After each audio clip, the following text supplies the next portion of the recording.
Hello my dear NEET aspirants, आपके अपने YouTube channel NEET wonder के फास्ट फिजिक्स सीरीज में आप सबका स्वागत है।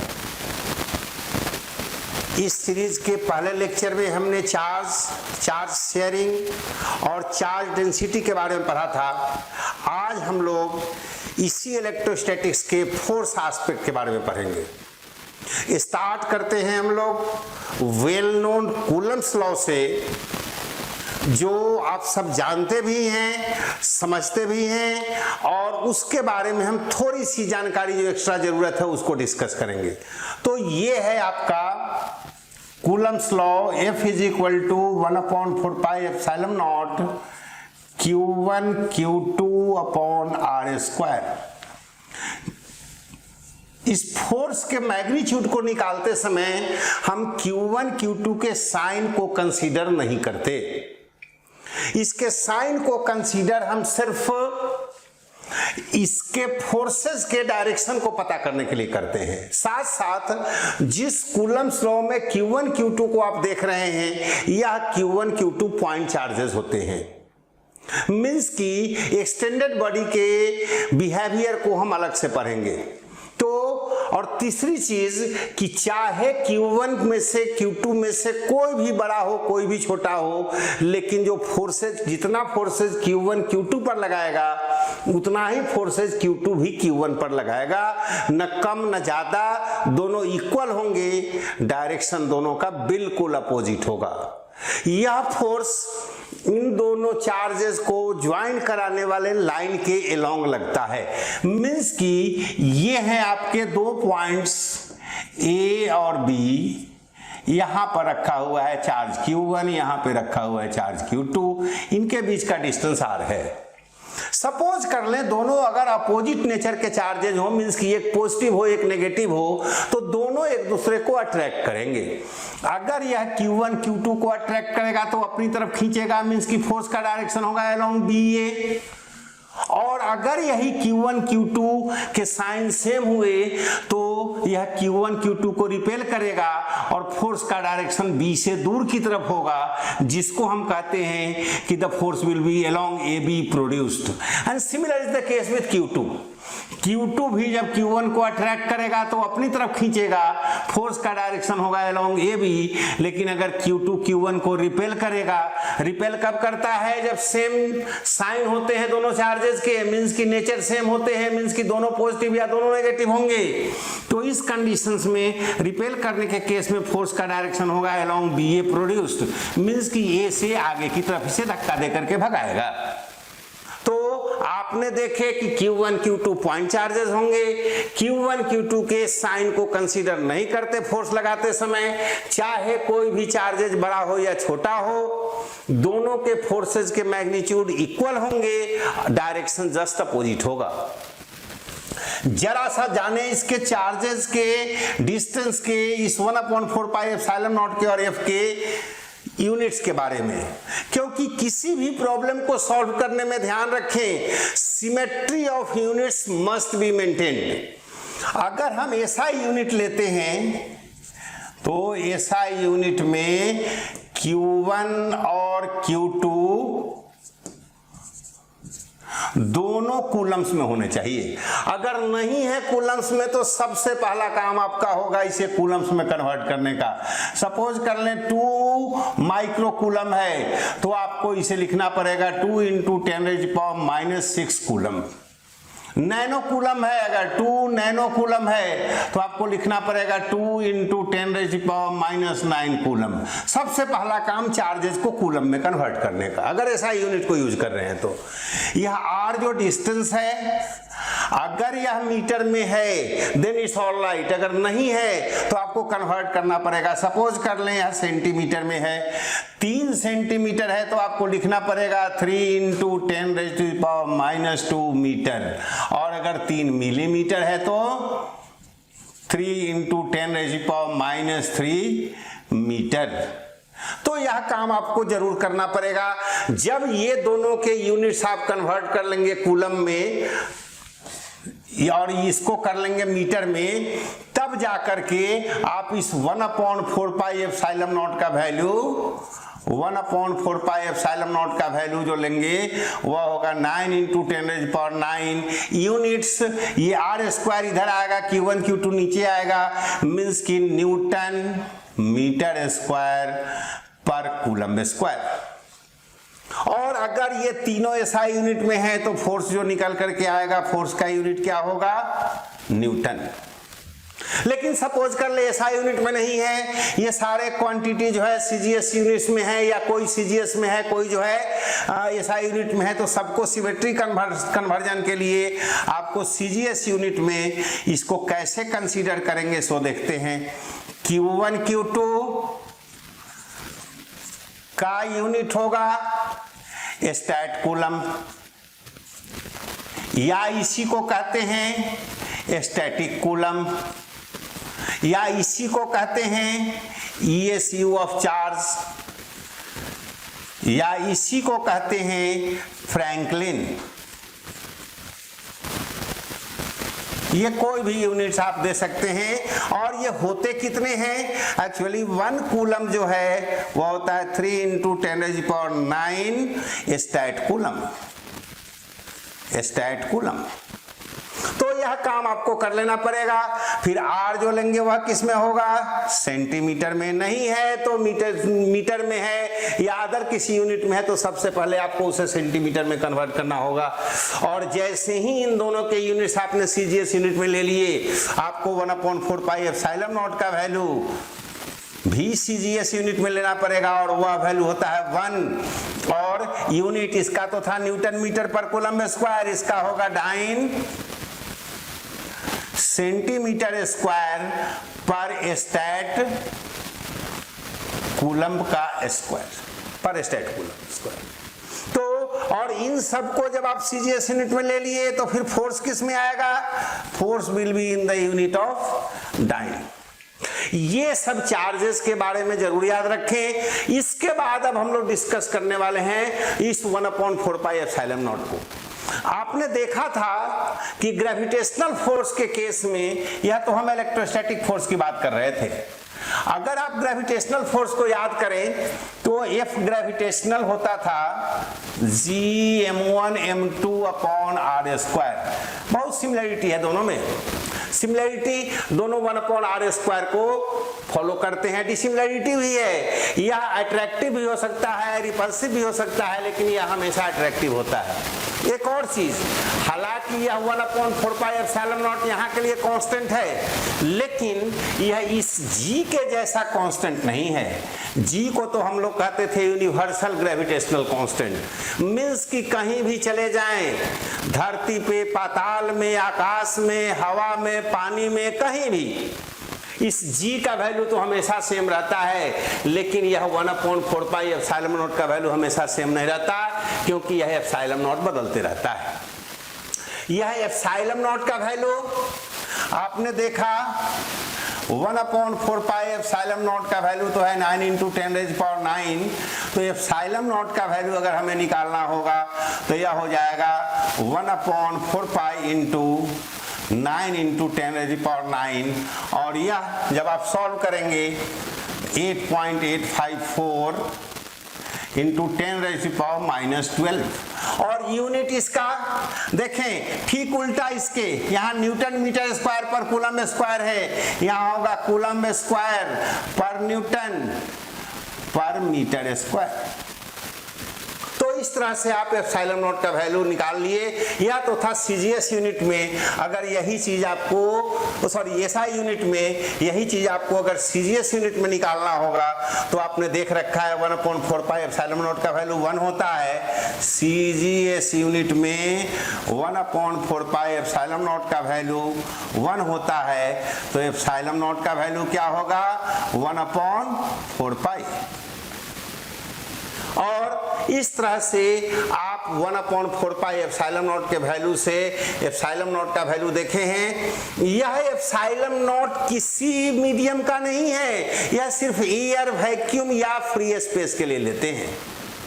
अगर आपने एयर, वैक्यूम या फ्री स्पेस के अलावा बाकी कोई भी मीडियम कंसीडर किया तो यह बदल जाएगा।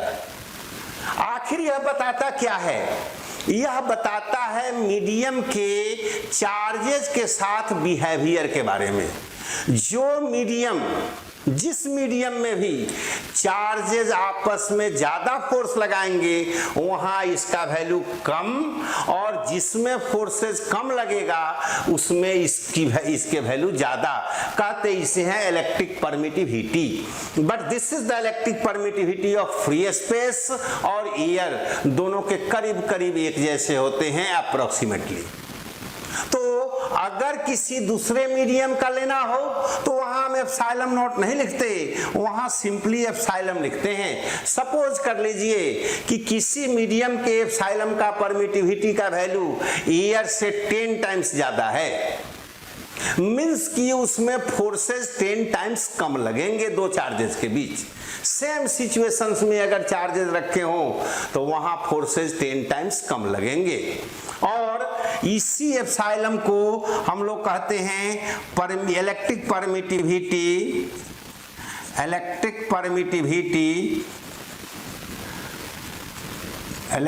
Permittivity of a medium. दोनों में कोरिलेशन एस्टेब्लिश करने वाला क्वांटिटी जो है वह रिलेटिव परमिटिविटी कहलाता है। मींस कि अगर किसी की परमिटिविटी एयर के कंपैरिजन में 10 टाइम्स ज्यादा है, मींस कि उसकी रिलेटिव परमिटिविटी 10 है, और जिसे हम लोग कहते हैं एप्सिलॉन आर। इसी को हम लोग के से भी डिनोट करते हैं। एप्सिलॉन आर को तो कहते हैं रिलेटिव परमिटिविटी, के को कहते हैं डाइलेक्ट्रिक कांस्टेंट। वैल्यूज दोनों के सेम होते हैं, और यह कितना होता है एप्सिलॉन अपॉन एप्सिलॉन नॉट। जैसे आपने रिलेटिव डेंसिटी में पढ़ रखा है कि density of the substance divided by density of water, exactly similar. यहां कंपैरिजन किससे करते हैं? यहां हम कंपैरिजन करते हैं किसी भी मीडियम का एयर या वैक्यूम के साथ। और अगर हम एप्सिलॉन का वैल्यू निकाल करके देखें तो हम दो तरह से लिख सकते हैं इसको। एक तो एप्सिलॉन नॉट एप्सिलॉन आर, या इसी को कह सकते हैं एप्सिलॉन नॉट के। अगर हम फोर्स एयर में लेते हैं तो F air 1/4 pi epsilon naught Q1 Q2 upon R square. और अगर यही फोर्स हम किसी मीडियम में लेते हैं तो वह होगा 1/4 पाई एप्सिलॉन नॉट, साथ में K Q1 Q2 upon R square. Means चूंकि यह K का वैल्यू 1 से ज्यादा होता है, नतीजा फोर्स इन मीडियम जो है वह कम हो जाएगा। कितना कम हो जाएगा? F मीडियम जो है वह हो जाएगा F air divided by K times कम हो जाएगा। जैसे वाटर का केस ले लें, अगर एयर में फोर्स F है तो अगर वाटर में आप फोर्स निकालेंगे तो 81 टाइम्स स्मॉलर हो जाएगा फोर्स वाटर में। अब एक दो और चीज इसमें देखते हैं। हमने तो देखे कि K की वैल्यू की वजह से फोर्सेस कम हो गए। सपोज कर ले कि हमें जितना फोर्स एयर में चाहिए उतना ही फोर्स अगर हम वाटर में भी लेना चाहते हैं तो हमारे पास दो ऑप्शन है। यह K का वैल्यू अगर 81 है इस K का वैल्यू, तो या तो हम Q1 Q2 को 81 टाइम्स बढ़ा दें या आर स्क्वायर के वैल्यू को 81 टाइम्स कम कर दें। ये दो चार्जेस हैं A और B, यह है आपका Q1, यह है आपका Q2, और टोटल डिस्टेंस R है इनके बीच का, टोटल डिस्टेंस R है। इसमें हमने क्या कर दिया, R/2 डिस्टेंस में तो हमने एयर रहने दिया और नेक्स्ट R/2 डिस्टेंस पर हमने वाटर कर दिया, वाटर। अब यह R/2 जैसा बिहेव नहीं करेगा, चूंकि वाटर में तो जो एयर का R/2 है वाटर में वह R/2 नहीं √K टाइम्स ज्यादा होगा। मीन्स कि यह डिस्टेंस होगा √K R/2, मीन्स कि यह डिस्टेंस होगा 9R/2। और आधा डिस्टेंस वाटर में रख देने से देखें अब फोर्सेज पे क्या इफेक्ट पड़ा। अब जो फोर्स होगा, अगर सपोज कर लें एफ नॉट आपका फोर्स था एयर में 1/4 pi epsilon naught Q1 Q2 upon R square. तो अब इस सिचुएशंस में हाफ डिस्टेंस जब एयर में और हाफ डिस्टेंस वाटर में है, तो यह F जो होगा 1/4 pi epsilon naught Q1 Q2 upon अब R/2 प्लस नेक्स्ट डिस्टेंस तो 9R/2 हो गया ना, और इसका स्क्वायर कर देंगे और इसे सॉल्व करके होगा हमारा 1/4 pi epsilon naught Q1 Q2 upon. देखें अब यहां आपको एक चीज और ध्यान रखना है अपने समय को बचाने के लिए, आप इसका एलसीएम लेकर के सॉल्व मत करें। इन 9/2R का क्या मतलब हुआ? 9/2 मीन्स है 4.5, 4.5, तो 4.5 और हाफ ऐड होकर के कितना होगा 5, क्योंकि ये सब चीजें आपको आदत में शुमार करने पड़ेंगे, अदरवाइज तो आप इसे अगर सॉल्व करने लगे बच्चों की तरह फिर तो टाइम ही नहीं बचेगा आपके पास। तो ये था 4.5R और ये था हाफ R, दोनों ऐड होकर के हो जाएगा 5R का स्क्वायर, और इसे हम लिख सकते हैं 1/4 pi epsilon naught Q1 Q2 upon R square और साथ में 1/25, 5 के स्क्वायर 25। हमने इसको अलग क्यों किया? Because this is equal to F naught. अब यह F जो है F इन वाटर, यह हो जाएगा आपको F नॉट अपॉन 25। ये तो हमें K का वैल्यू दिया हुआ था या हमने सपोज कर लिया था, और उस कंडीशंस में जब हमने फोर्स निकाल करके देखा तो इतना आया। सपोज कर लें आपको फोर्स ही दिया हुआ है कि वाटर में फोर्स का वैल्यू है एयर के फोर्स के कंपैरिजन में 25 टाइम्स स्मॉलर, मींस कि F नॉट अपॉन 25 है और K का वैल्यू निकालो। तो सिंपली आपको करना क्या होगा, इस F की जगह F नॉट अपॉन 25 रखेंगे और यहां तो 9 की जगह हम √K रखेंगे, और तब इसे सॉल्व करके हम K का वैल्यू फाइंड कर सकते हैं। ऐसे क्वेश्चंस के लिए आप तैयार रहें। 1-2 क्वेश्चन जैसे हमने हाफ लिया था, आप 1/3 ले लें, 2/3 ले लें, इस तरह के चेंजेस करके 1-2 क्वेश्चंस आप खुद से फ्रेम करें और तब इनकी हैबिट से आप इसको जल्दी से सॉल्व करना सीख सकते हैं।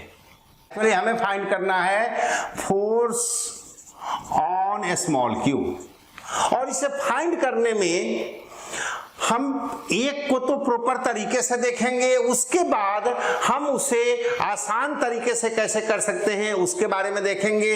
जैसे पहला क्वेश्चन ही हम देखते हैं, फर्स्ट क्वेश्चन। यह क्यू स्मॉल क्यू पर जो फोर्स लगाएगा मीन्स की force on a small Q due to capital Q 1/4 pi epsilon naught Q upon R square. Same जब 2Q वाला है F Q due to 2Q, और यह हो जाएगा 1/4 pi epsilon not 2Q into Q upon 2R square means की 4R square. Same वैसे ही F force on Q due to 3Q, and this will be equal to 1/4 pi epsilon naught 3Q into Q upon 3R square means की 9R square. यहाँ एक समझदारी की बात क्या है, आपको इतना लिखने की जरूरत ही नहीं है, आप इसको एक 1 यूनिट के रूप में कंसीडर कर लें, मीन्स कि आप इसको F नॉट मान लें। पहली बात। अब यहाँ क्या देख रहे हैं, 2 से 4 कट के यहाँ 2 बचेगा, तो बाकी तो सब सेम है, सिर्फ 1/2 ही तो है, मीन्स कि यह फोर्स F नॉट अपॉन 2 हो जाएगा। सेम वैसे ही है, 3 से 9 कैंसिल होकर के 3 बचेगा, मीन्स कि यह जो फोर्स आया आपका F नॉट अपॉन 3 हो गया। तो आप एक मिनिमम यूनिट के टर्म में सारे फोर्सेस को फाइंड करने की कोशिश करें, आदत डालें। और अब इनके एडिशंस की बात है, एक ही चार्जेज पर जितने ही फोर्स लगते हैं सब आपस में ऐड होंगे, तो ऐड होकर होगा कितना, इसको देखने से पहले आप एक बार फोर्सेस के डायरेक्शन को जरूर देख लें। यह पॉजिटिव यह इसको रिपेल करेगा, यह भी पॉजिटिव यह भी इसको रिपेल करेगा, यह पॉजिटिव और यह पॉजिटिव यह भी इसको रिपेल रिपेल करेगा, मींस कि तीनों फोर्सेज के डायरेक्शंस जो होंगे सेम होंगे और ये तीनों फोर्सेज आपस में ऐड होंगे और यह फोर्स ऐड होकर होगा कितना, नेट फोर्स। अब ये तो आप ऐड कर सकते हैं F0/2 और F0/3। F0 को आप ले लें कॉमन और बच जाएगा आपके पास 1 + 1/2 + 1/3।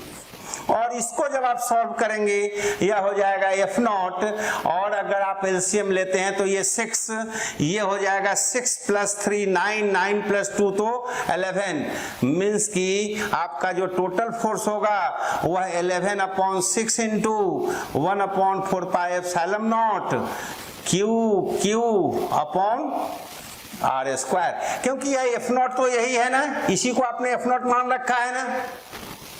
पहला क्वेश्चन तो हमने प्रॉपर तरीके से किया है, दूसरे क्वेश्चन और तीसरे क्वेश्चंस को हम जल्दी करेंगे इसके प्रैक्टिस के अकॉर्डिंग। अब देखें जरा सा बी पर आते हैं हम लोग। क्वेश्चन नंबर बी को जब हमें सॉल्व करना होगा तो फिर से देखें आप, यह तो सेम फोर्स है, हमने क्या माना है F Q को हमने F0 ले लिया था, अभी भी ले लेते हैं क्योंकि चार्जेस तो सब में Q है, डिस्टेंस तो सब में R है। यहाँ पर ये सारे फोर्सेस सेम ही रहेंगे, किसी में कोई फर्क नहीं पड़ा है। F Q और साथ में 2Q, यह हो गया F0/2 और सेम वैसे ही FQ 3Q, यह हो गया F0/3। बट यहाँ कुछ बात बदल गई है। बदल क्या गई है, यह तो है पॉजिटिव चार्ज इसे रिपेल करेगा, यह भी पॉजिटिव चार्ज इस पॉजिटिव को रिपेल करेगा, लेकिन यह तो नेगेटिव चार्ज है, ये तो अट्रैक्ट करेगा, मींस की फोर्स का डायरेक्शन बदल गया ना। दो फोर्सेस, इसके और इसके फोर्सेस तो इस डायरेक्शन में हैं, लेकिन इसका फोर्स तो इस डायरेक्शन में है और इसका नतीजा ये होगा कि ये दोनों फोर्सेस तो आपस में ऐड होंगे, लेकिन यह उसमें से सबट्रैक्ट होगा। और अब इस तरह से आपको जो F नेट चाहिए, टोटल F, वह कितना हो जाएगा, F0 plus F0/2 minus F0/3। और फिर से वैसे ही F0 तो आपका कॉमन हो गया, 1 + 1/2 कितना, 3/2 और माइनस 1/3, और फिर से इसे आप जब सॉल्व करेंगे तो F0 और ये 6, 3 3 = 9 माइनस 2 मीन्स की 7/6, यह हो गया आपका 7/6 और F0 की जगह तो हम रख देंगे 1/4πε0 Q/r²। ये थे आपके सेकेंड क्वेश्चन। तो हम लोग देखेंगे कि कैसे क्वेश्चन सेटर्स माइनर चेंजेस करके आंसर्स में कैसे फिर बदल करना चाहते हैं, कैसे आपको टेस्ट करना चाहते हैं। पहला क्वेश्चन देखें, फर्स्ट क्वेश्चन। यहां आप देख रहे हैं कि जो आपका F/Q है, वह अगर हम इसको F1 कह लें, F1 होगा हमारा 1/4πε0 Q/r²। अगर हमने पहले की तरह ही इसको F0 मान लिया, अब दूसरे में तो यहाँ r की जगह 2r² हो जाएगा, मीन्स की 4r² और साथ में 4Q भी, 4 से 4 कैंसिल, तो F2 भी होगा आपका F0 ही। सिमिलरली यहाँ तीसरे क्वेश्चन में ये 3r² मीन्स की 9r², 9 कैंसिल होकर के आपका F3 भी होगा F0 ही, मीन्स की इस तरह से सारे जो फोर्सेस होंगे F10 तक वह भी होगा F0 ही। और अब आती है बारी, हमने तो देख लिया कि जितने भी चार्जेज हैं फोर्सेस सब सेम लगा रहे हैं, तो नेट फोर्स इसके ऊपर कितना होगा, क्योंकि ये सारे के सारे चार्जेज पॉजिटिव हैं तो सब के सब रिपेल करेंगे इसे, सब के सब फोर्सेज इधर ही लगाएंगे, सारे फोर्सेज सेम डायरेक्शन में, इसलिए जो हमारा F नेट होगा वह सिंपली ये सारे फोर्सेज ऐड होकर के 10 F0 हो जाएगा और यही हमारा 10 × 1/4πε0 Q/r² हो जाएगा। और अगर हम दूसरे क्वेश्चंस को देखें तो हम तो इसे अब सॉल्व भी नहीं करेंगे। यहां देखें सारे के फोर्सेज, चूंकि चार्जेस सब सेम हैं, सिर्फ साइन बदला है, इसलिए फोर्सेज पे कोई फर्क नहीं पड़ेगा फोर्स के मैग्नीट्यूड पर, सिर्फ उनके डायरेक्शंस बदल जाएंगे। यह भी एफ नॉट, यह भी एफ नॉट, सारे के सारे फोर्सेज एफ नॉट। जो पॉजिटिव चार्ज है उसकी वजह से तो फोर्स लगेगा अवे फ्रॉम स्मॉल क्यू, लेकिन ये नेगेटिव चार्जेस तो इसको क्या करेंगे, अपनी तरफ खींचेंगे। 5 है पॉजिटिव वाला और 5 ही है नेगेटिव वाला, मींस की 5 एफ नॉट इधर और 5 एफ नॉट इधर, मींस की बी वाले केस में तो एफ का वैल्यू होगा 0। अगर हम तीसरे केस को देखें, यहां आप क्या देख रहे हैं कि अगर हमने C को कंसीडर किया तो C वाले केस में आप देख रहे हैं कि F1 तो होगा 1/4 pi epsilon naught Q upon R square, पहले जैसा ही, जिसको हम लोग F नॉट ले लेते हैं।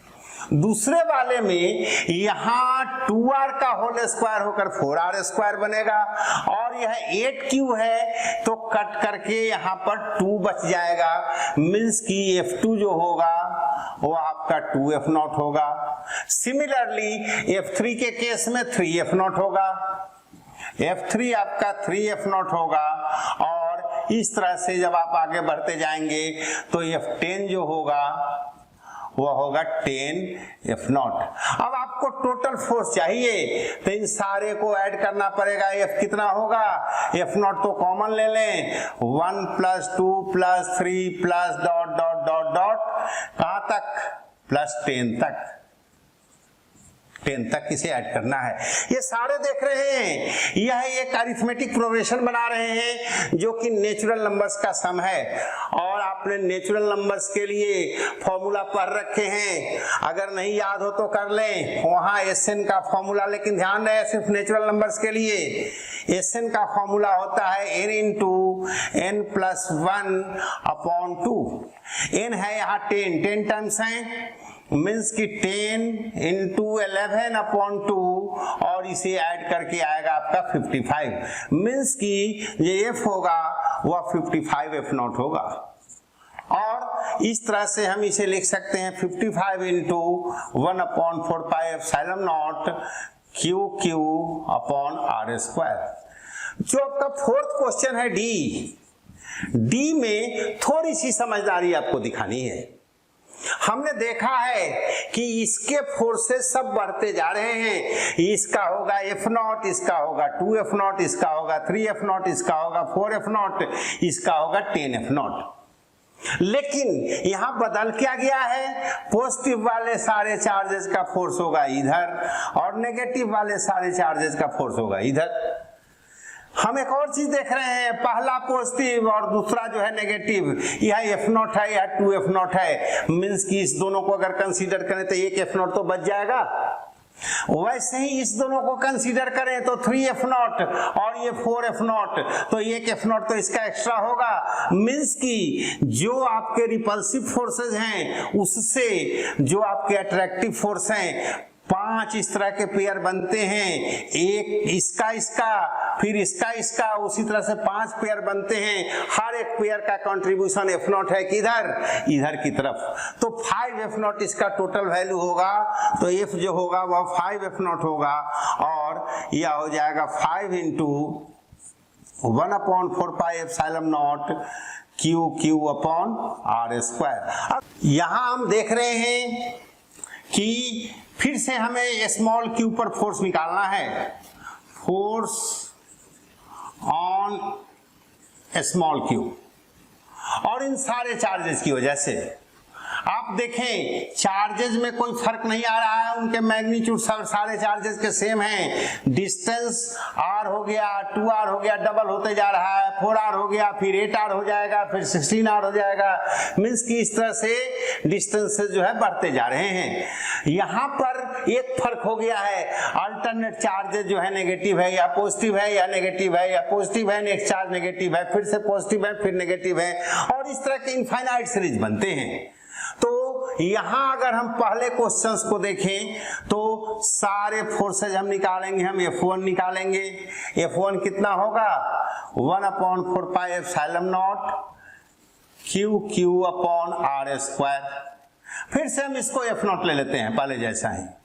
F2 जब निकालेंगे 1/4 pi epsilon not QQ upon 2R square means की 4R स्क्वायर, और यह 1/4 हो गया मीन्स की F0 अपॉन 4 हो गया। अगर हम F3 निकालेंगे 1/4 pi epsilon not QQ upon 16R square means की F0 अपॉन 16। और इसी तरह से आपको इनफाइनाइट सीरीज बन रहा है, आपको निकालना है टोटल फोर्स। तो हमें इन सबको ऐड करना पड़ेगा कहां तक, इंफिनिटी तक। मीन्स की जो F होगा वह कुछ ऐसा होगा। F0 तो सब में रहेगा, कॉमन ले लें, यहां बचेगा 1 प्लस 1/4 प्लस 1/16। कहिएगा कि सबको ऐड क्यों कर रहे हैं, एक्चुअली सारे पॉजिटिव चार्ज हैं तो सारे के सारे इसे रिपेल ही तो करेंगे, सारे फोर्सेस सेम डायरेक्शन में होंगे तो वो ऐड होंगे। और इस तरह से यह सीरीज कहां तक जा रहा है, इन्फिनिटी तक।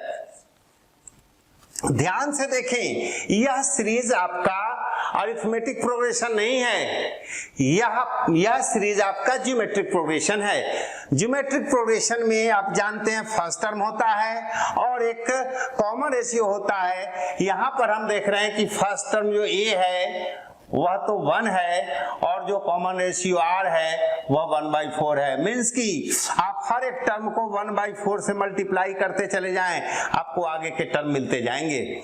और इसके लिए जो इन सारे टर्म्स के सम होते हैं, अगर इस तरह के दो कंडीशंस अगर फुलफिल हो रहे हो, पहला कंडीशन ये कि R जो है लेस देन 1 हो, फर्स्ट कंडीशन, और सीरीज इनफाइनाइट हो, इनफाइनाइट सीरीज।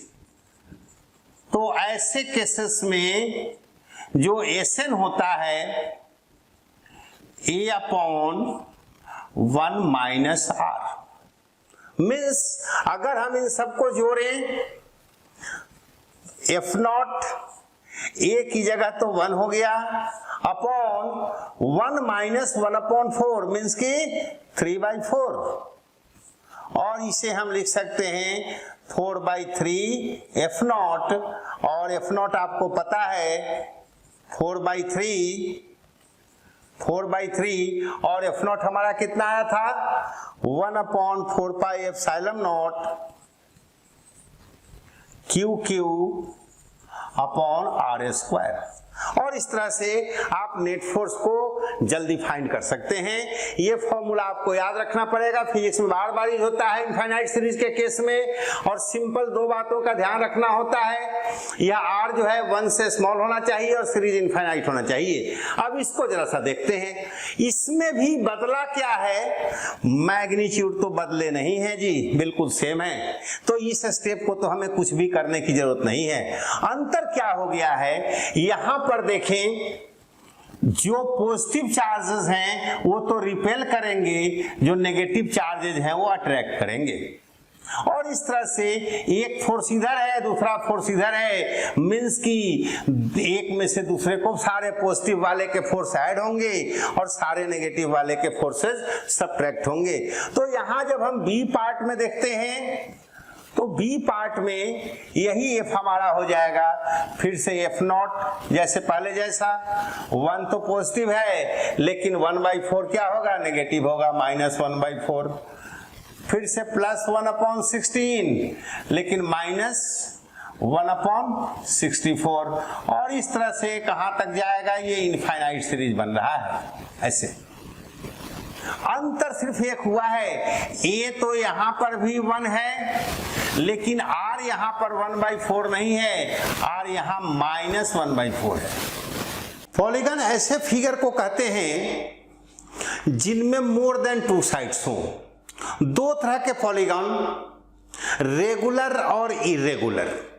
रेगुलर, ज्यादातर चांसेस हैं आपको रेगुलर पॉलीगॉन के क्वेश्चन पूछे जाने के। और रेगुलर पॉलीगॉन उसे कहते हैं जिसके सारे साइड्स इक्वल हो, जिसके सारे एंगल्स इक्वल हो, जैसे इक्विलेटरल ट्रायंगल, जैसे स्क्वायर, जैसे रेगुलर पेंटागन, रेगुलर हेक्सागन, ये सब फिगर हैं जो रेगुलर पॉलीगॉन हैं। अदरवाइज भी ट्रायंगल होते हैं, अदरवाइज भी 4 साइडेड फिगर होते हैं, वो सब इरेगुलर पॉलीगन्स हैं। और यहां पर जो देख रहे हैं पहला केस, यह तो इरेगुलर पॉलीगन है जो कि एक राइट ट्रायंगल है, यह आपका इक्विलेटरल ट्रायंगल है, यह आपका स्क्वायर है, और यह आपका रेगुलर हेक्सागन है। तो स्टार्ट करते हैं इरेगुलर से, लेकिन पहले जरा रेगुलर पॉलीगॉन के कुछ खासियत जान लें। 2 खासियत तो हमने देखे, उसके सारे साइड्स इक्वल, उसके सारे एंगल्स इक्वल। एंगल्स होते कितने हैं? सिंपली टोटल एंगल जो है, total angle for regular polygon यह होता है n-2 इंटू पाई। जैसे n is the number of sides. अगर आप ले लें इक्विलेटरल ट्रायंगल, तो इक्विलेटरल ट्रायंगल्स में साइड है 3, तो 3 - 2 मीन्स की 1 पाई। इसके सारे एंगल्स का सम जो है वो पाई के बराबर होगा। स्क्वायर का केस ले लें, इसमें 4 साइड्स हैं, और इन सपोज कर लें इन सारे साइड्स जो हैं सो इक्वल हैं, ए हैं। सेम वैसे ही इसके भी सारे साइड्स इक्वल होते हैं। अगर ए हम ले लें सबके साइड्स, तो इस कंडीशंस में इसके नंबर टोटल एंगल्स के सम कितने होंगे? इसके केस में n = 4 - 2 मीन्स की 2 पाई। इसके केस में देखें, इसमें 6 साइड्स हैं, तो 6 - 2 मीन्स की 4 पाई। इसके सारे एंगल्स का सम 4 पाई होता है। और ईच एंगल कितना होगा? ईच एंगल जो होगा n-2 into pi divided by n। जितने नंबर ऑफ साइड्स हैं उतने ही एंगल्स भी होते हैं। ये हम इंटरनल एंगल्स की बातें कर रहे हैं, और ईच एंगल जो है वो इतना होगा। जैसे इसके केस में देखें 180 डिग्री हुआ था, 3 से डिवाइड करेंगे 60 डिग्री होगा। तो अब हम स्टार्ट करते हैं जरा प्रॉब्लम के सॉल्यूशन से। पहला क्वेश्चन देखते हैं। आपने देखा यहाँ यह कैपिटल क्यू चार्ज, सपोज कर ले यह क्यू है, ये 3Q ले लेते हैं। तो यह क्यू है, यह भी पॉजिटिव, यह भी पॉजिटिव, रिपेल करेगा, इधर की तरफ फोर्स लगाएगा। यह पॉजिटिव, यह भी पॉजिटिव, यह इधर की तरफ फोर्स लगाएगा। फोर्सेस होंगे कितने? फर्स्ट केस में हमने देखे, ए वाले केस में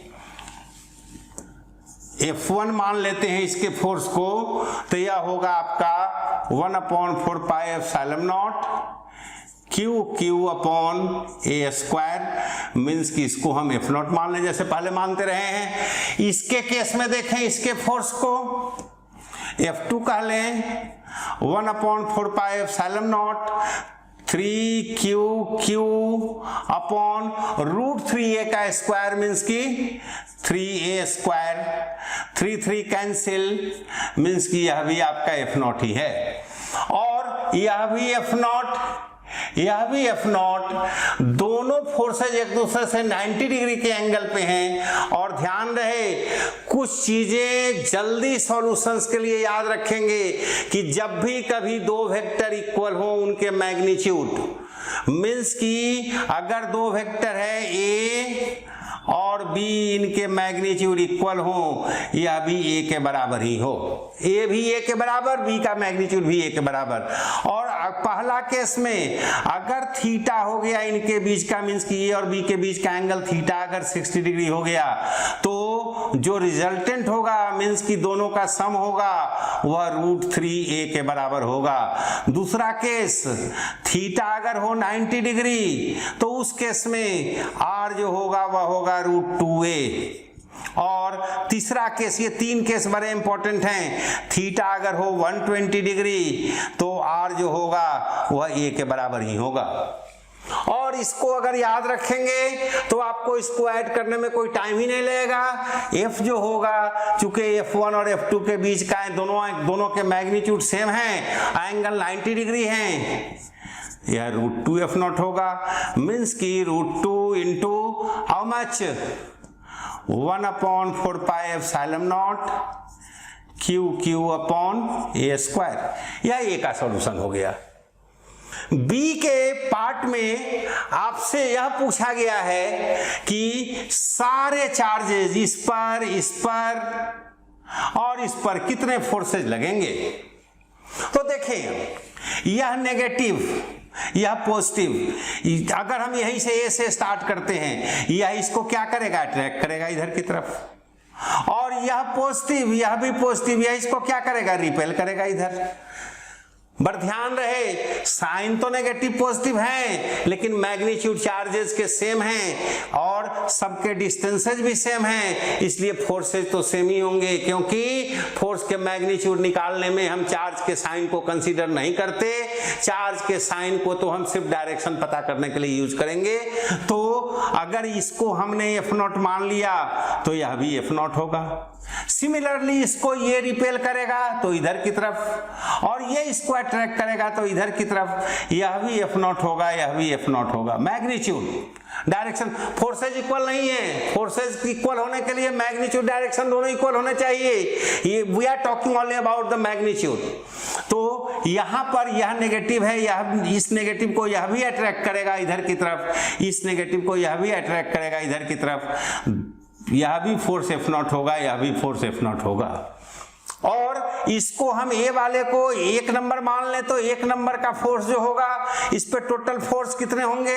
अब आप जानते हैं यह एंगल 60 डिग्री होता है, यह एंगल भी 60 डिग्री होगा और यह एंगल भी 60 डिग्री होगा। इक्विलेटरल ट्रायंगल के केस में यह 60 है तो यह कितना होगा, 120 डिग्री। तो इन दोनों के रिजल्टेंट कितने होंगे, अगर एंगल हो 120 डिग्री तो जो रिजल्टेंट होता है वह भी ईच वेक्टर के बराबर ही होता है, और साथ साथ उसका डायरेक्शन जो होगा वह बिल्कुल दोनों के फोर्सेस के बीचों बीच। तो इसके केस में अगर हम बी के केस में देखें, F1 निकालें, F1 is the sum of this F0 and F0, तो इसके केस में F1 जो होगा वह भी F0 के बराबर ही होगा, 1/4 pi epsilon not Q² multiply होकर Q²/L²। डायरेक्शन यहां देखें ABC है, यह जो देख रहे हैं फोर्स का डायरेक्शन वह BC के पैरेलल होगा, मींस की पैरेलल टू BC।